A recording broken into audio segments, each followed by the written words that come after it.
Ambassador, great to have you here with us on TRT World. 6 months have passed since Israel launched its onslaught on Gaza. If there is one word that could describe the catastrophe that has unfolded in the besieged enclave, what would it be? It would be travesty. This is a travesty on the 21st century. Who would have imagined that 6 months on and Israel's genocide of our people in Gaza continues, that the world fails to stop this unprecedented mass murder of children, of women, mass destruction of hospitals, schools, universities, civil structures? Who would have imagined 6 months of an imposed famine on 2.3 million people and still ongoing? Who would have imagined that 1.9 million people displaced and still displaced all the way in Rafah, homeless, taking shelters in open spaces? Who would have imagined that the world will stand silent and some of them complicit in the atrocities, the murderous genocidal atrocities of Israel? It's a dark, dark moment. And I believe this moment is going to have severe consequences, not only on us, the Palestinian people, but for the rest of the world. It will have consequences on our humanity, on our values, on our international legal system, the world order, the UN, and the rules we created after the horrors of the Second World War.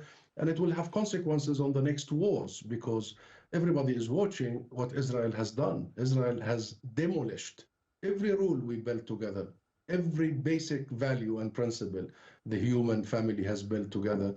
And now who's next? Whose children is going to be next? Whose hospitals are going to be next? Whose journalists, whose doctors are going to be next? Whose population and people are going to be annihilated? What Israel is doing in real time, documented by the very people that they are being genocided, is an erasure. It's an erasure of an entire population. And we thought in the first few days that one Palestinian child will shock the world. Maybe 100, maybe 1,000 child, maybe 10,000 children, Palestinian children, will shock the world. And now, look what is happening. Perhaps the world is waiting for 100,000 children, Palestinian children, to be murdered, slaughtered at the hands of their ally, that is Israel. It is a bleak, bleak moment. Ambassador, with all due respect, I think you're wrong there, and I'll tell you why. Because more than 10,000 children have been killed in Gaza by Israel, but that did not wake up the international community. What caused the international community to wake up was the killing of 7 foreign aid workers, and that is primarily why I guess we are seeing a lot of efforts to somehow foster peace in the region. What is your navigation through this? That's exactly what I was trying to say. If 10,000 Palestinian children, and there are more now, more than 13,000 murdered by Israel, and 17,000 Palestinian children who are orphaned, did not shock the world, but 7 international aid workers did. And by the way, they have our full sympathy. Absolutely. These aid workers who have been slaughtered by Israel. It tells you all you need to know. It tells you how the world, particularly the West, looks at us as Palestinians, as Middle Easterns, as Muslims, as Christians even. They look at us as our lives do not really matter the same. They look at us from a prism of numbers. We are just numbers. And we don't understand anymore what is the number they are going to tolerate. So yes, indeed, it's a moment that dents our humanity, that really question mark all that we have been up to and for all these years. The values we created, the system we created, the rules we created were not Western values. They were universal values. All of us came together to say never again. And look how Israel is corrupting the world. Israel is literally corrupting our souls. It's corrupting America, corrupting England and the UK, corrupting Europe, corrupting Asia, corrupting Africa. It is dragging all of us into this immoral abyss. It is truly going to have severe consequences on generations to come, because after the horrors of the Second World War, our parents and grandparents did leave us structures and rules to make sure that wars do not erupt. And when they do erupt, there are wars. There are rules for these wars, and if these rules are are violated, there are consequences, which is the international judicial system, the ICC, the ICJ. And look, what are we going to leave to our children after what Israel has done in the last 6 months? What are we leaving to our children? And what is the conversation now? Everybody is discussing micro issues, and nobody is discussing the root cause of all this, which is Israel's occupation, colonization, besiegement, the rule of apartheid that they have imposed on the Palestinian people for decades.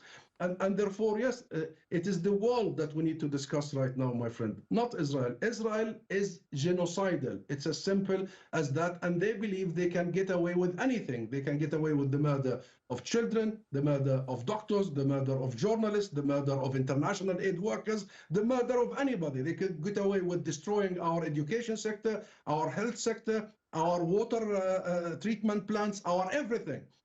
This is about the rest of us, not about Israel. What are we going to do? And so far, the world has failed miserably to enforce the so-called international norms and rules.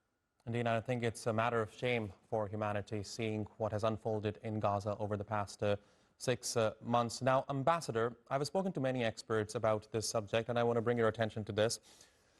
You know, when I ask experts living in the US and Western countries, who is that one person, who is that one country that could possibly bring an end to Israel's onslaught on Gaza? And they always tell me it is the United States. But it seems to me now, even the US is helpless when it comes to stopping Netanyahu from attacking Gaza, because attacks continue. I'll have to disagree with you here. It is the US, because the US is the country that enables Israel to do all that. It provides Israel with all the weapons that Israel end up using against our people. Israel will not be able to destroy all this, kill all this, without the US arms being made available. As you may have followed only last week, a deal of $18 billion been approved, arms to Israel by the US. The US shields Israel in every political and legal arena. They shield them from accountability at the ICC, at the ICJ, and you know how many times the US exercised their veto power to block the international community and the Security Council from reaching a resolution on an immediate and permanent ceasefire. And even when the US abstained in the last resolution, they came a few minutes later saying this is non-binding, if you remember. So it is the US. And remember, only the last few days, when the US president called the Israeli Prime Minister Netanyahu and asked him to allow for humanitarian aid, Netanyahu made a bit of distraction and maneuvering, and he allowed some aid. So the US does matter.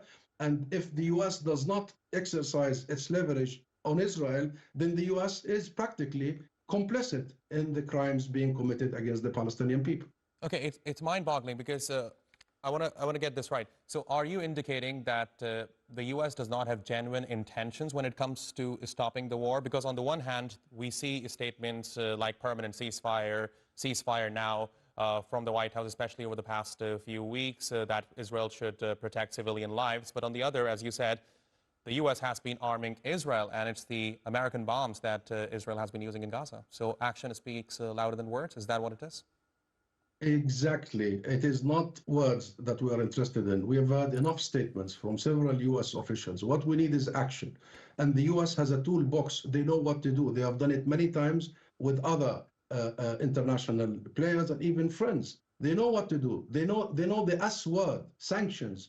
And they know the Israeli officials and politicians like Netanyahu will never listen to words and statements. They will only listen when they start receiving real consequences. And the first act is an arms embargo. And this is a US responsibility, because now the International Court of Justice says that the crime of genocide, which is the crime of all crimes, is plausible. The crime that is brought against Israel by South Africa is plausible, and therefore the court, which is the highest court of the planet, has officially put Israel under trial for genocide. And at this point, the US should have immediately stopped exportation of arms to a country that is committing genocide. And that's not a demand, by the way. This is a commitment by countries like the US, who are contracting parties of the international system. And therefore, yes, we need action. How about suspending Israeli membership in the UN? Because Israel has already violated the ruling of the ICJ and the UN Security Council resolution, the recent one calling for an immediate ceasefire. How about banning all the illegal settlement products from arriving to the US and the rest of Europe? How about banning all the settlers? How about banning all the companies, the US companies and European companies who illegally profit from illegal colonial settlements in the occupied territories? And I can go on the list of steps and actions that the US and the UK and the rest of the world could take to enforce their will on Israel, because, you know, sweet talk and sympathies and we are very sad about what is happening. Our conscience is, you know, they make us feel as if we are making them feel bad.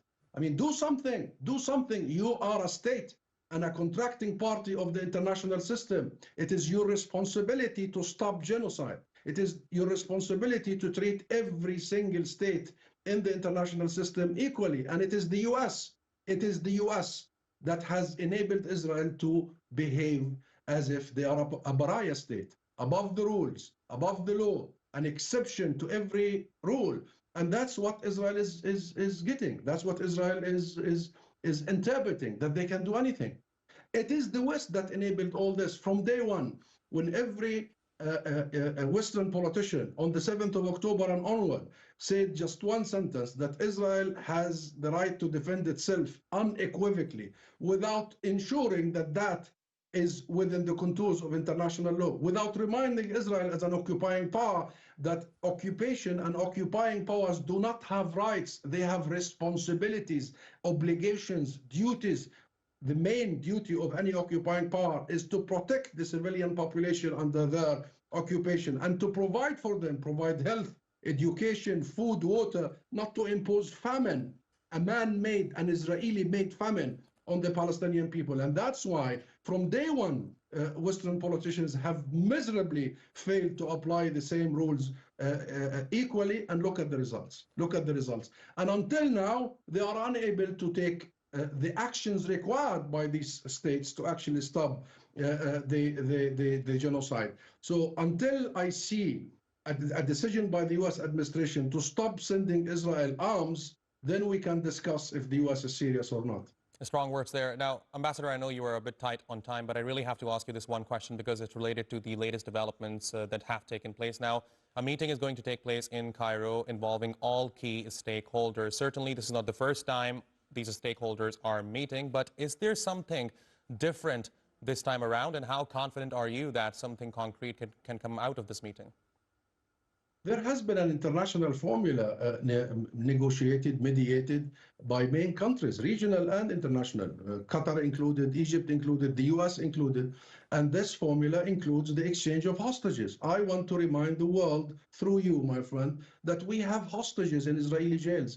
Israel has been taking thousands of Palestinian hostages before the 7th of October and after the 7th of October. I mean, they rounded 4,000 of our people in the West Bank since the 7th of October in the last 6 months. Most of these people, if not all of them, without trial, without charge, and the conditions is horrific. Only this morning there was a report by Israeli press that there is a pattern of amputations among Palestinian detainees inside Israeli detention camps because of the cuffing.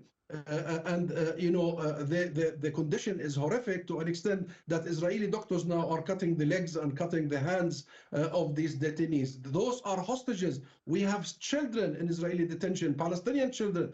We have women and girls in Israeli detention. And only recently, the UN came out with a damning report of sexual violence and rape being done against our women in Israeli detentions. So this is a file that needs to be looked at. Our hostages have equal rights like all other hostages, and therefore the formula is there. We are calling for a permanent and immediate ceasefire. We are calling for Israeli forces to immediately withdraw from all territories in the Gaza Strip and never to allow Israel for its real aim, which is the mass expulsion of the Palestinian people out of the Gaza Strip. And that's why they have been displacing 1.9 million people all the way to Rafah. That's why they keep threatening, and I believe they want to do it, to invade Rafah.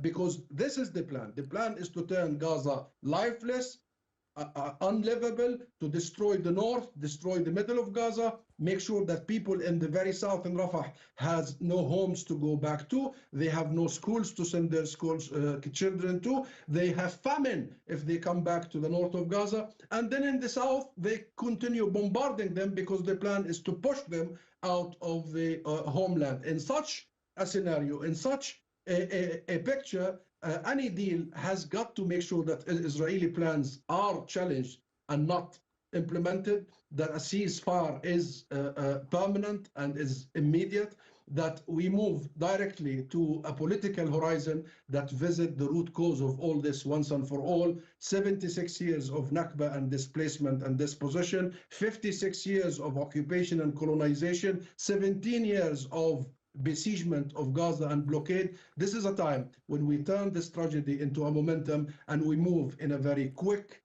process and steps that are irreversible and credible towards ending this occupation once and for all, towards liberation and towards giving the Palestinian people their rights of self-determination and return.